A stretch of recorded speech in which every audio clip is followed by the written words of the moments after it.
Bienvenue sur la plateforme des TP de métallurgie, donc, qui est commune aux étudiants de FELMA, de Grenoble INP et de Polytech Grenoble. Donc là, vous êtes ici dans la salle de caractérisation des matériaux où vous pouvez voir différents types d'appareillage. Donc je m'appelle Guillaume Martin, je suis enseignant-chercheur à Polytech Grenoble. Pour le volet enseignement, je m'occupe de tous les enseignements qui sont relatifs à la métallurgie, donc élaboration des métaux et des alliages, thermodynamique appliquée à l'élaboration des matériaux, métallurgie mécanique, donc là c'est plus ce qui tourne autour des défauts et notamment des dislocations. Et puis en dernière année, je dispense également le cours de durabilité des matériaux métalliques, donc ça consiste à étudier les phénomènes de fluage et de fatigue. Pour le volet recherche, je m'intéresse particulièrement aux procédés émergents que l'on nomme sous l'étiquette fabrication additive, donc qui consiste à fabriquer des pièces couche par couche et non plus par enlèvement de matière par le procédé classique de fabrication soustractive.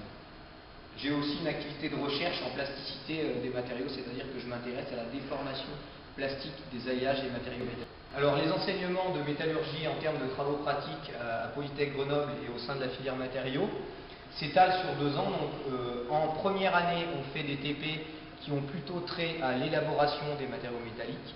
Donc grosso modo, il y a 3 TP qui tournent. Il y a un TP sur la solidification des alliages d'aluminium, un TP sur le mécanisme de diffusion dans le couple cuivre-zinc, et puis un dernier TP qui consiste à faire le lien entre le cours de thermodynamique et le cours de métallurgie, qui consiste à essayer de prédire les microstructures produites en fonction de leur composition. Pour ça, on utilise les aciers et les fontes. Ensuite, en deuxième année, donc en matériaux 4, on s'intéresse plutôt au côté propriété, et à ce moment-là, on a 2 TP principaux qui sont, un, le durcissement structural, donc durcissement par précipitation, et 2, un TP sur la cristallisation. Toujours, la cristallisation, on s'intéresse à l'aluminium pur, et dans le cas du durcissement structural, à un alliage aluminium pur. Donc là, nous sommes dans la salle de caractérisation des matériaux que l'on utilise lorsqu'on fait les TP de métallurgie. Vous avez devant vous ici un microscope électronique à balayage de table, donc qui est à disposition des étudiants lorsque, par exemple, ils font un essai de traction. On peut ensuite venir regarder dans le microscope électronique à balayage, par exemple, le type de faciès de rupture. Est-ce que l'on a eu affaire à une rupture plutôt fragile, plutôt ductile, ou ce genre de choses. Vous avez ensuite ici un dilatomètre qui peut permettre de caractériser le retrait lors d'un traitement de fruitage, donc qui peut concerner soit les matériaux métalliques, soit les matériaux céramiques, et qui peut aussi servir à déterminer des points de transformation de phase lorsqu'on s'intéresse à un alliage. Alors vous êtes ici dans l'environnement de la salle qui permet de préparer les échantillons par métallographie, donc vous avez tous les appareillages nécessaires, que ce soit pour préparer les échantillons par polissage, ou ensuite pour révéler leur microstructure à l'aide d'attaques chimiques, donc réalisées sous une hotte et dans des conditions de sécurité adaptées. Donc là, vous trouvez dans la salle des traitements thermiques, vous allez trouver différents types de fours, donc des fours à moufle, des fours tubulaires, des fours à bain de sel ici ou à bain d'huile ici, qui servent à réaliser les différents traitements thermiques, donc soit de fritage, soit de mise en solution, de précipitation ou de recristallisation.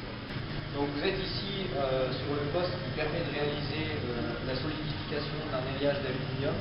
Donc on va fondre pour rendre le métal liquide, et ensuite on va venir le couler dans une lingotière, et au cours de sa solidification, on va venir mesurer la température et regarder l'évolution de sa température au cours de la solidification. Dans un second temps, on fait une préparation métallographique qui va nous permettre d'observer la microstructure de l'alliage d'aluminium que l'on aura coulé. Donc dans cette salle, vous avez différentes choses. Vous avez d'abord des microscopes optiques qui permettent donc d'observer les microstructures que l'on aura obtenues à l'issue de l'élaboration des matériaux, donc suite par exemple au TP sur la solidification d'un alliage d'aluminium. Vous avez vu précédemment les salles dans lesquelles on prépare les échantillons et puis on révèle la microstructure des échantillons. Ensuite, à l'aide du microscope optique, on peut observer les microstructures qui vont être produites. Et puis enfin, après avoir observé ces microstructures, on va essayer d'établir le lien entre les microstructures que l'on aura élaborées et leurs propriétés.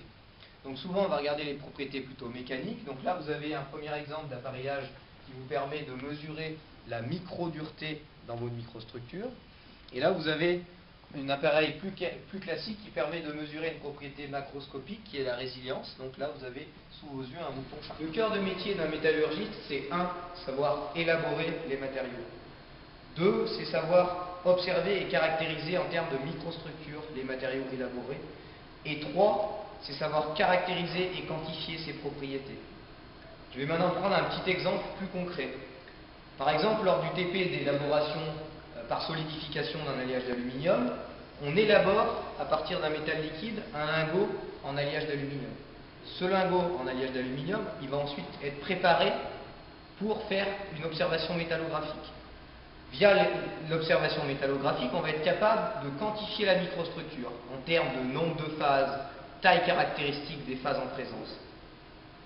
Ensuite, une fois qu'on aura caractérisé la microstructure produite, on va par exemple caractériser les propriétés de cette microstructure, c'est-à-dire quelle dureté, quelle limite d'élasticité, quel allongement. Et donc en fait le cœur de métier du métallurgiste, c'est en fait en permanence de regarder, d'étudier les relations qu'il existe entre la microstructure et les propriétés. Donc pour une microstructure donnée, j'aurai un jeu de propriétés mécaniques données, et ensuite si je veux produire une microstructure particulière, il faudra que je sois capable de réfléchir et de penser au procédé d'élaboration qu'il va falloir utiliser pour produire la microstructure visée.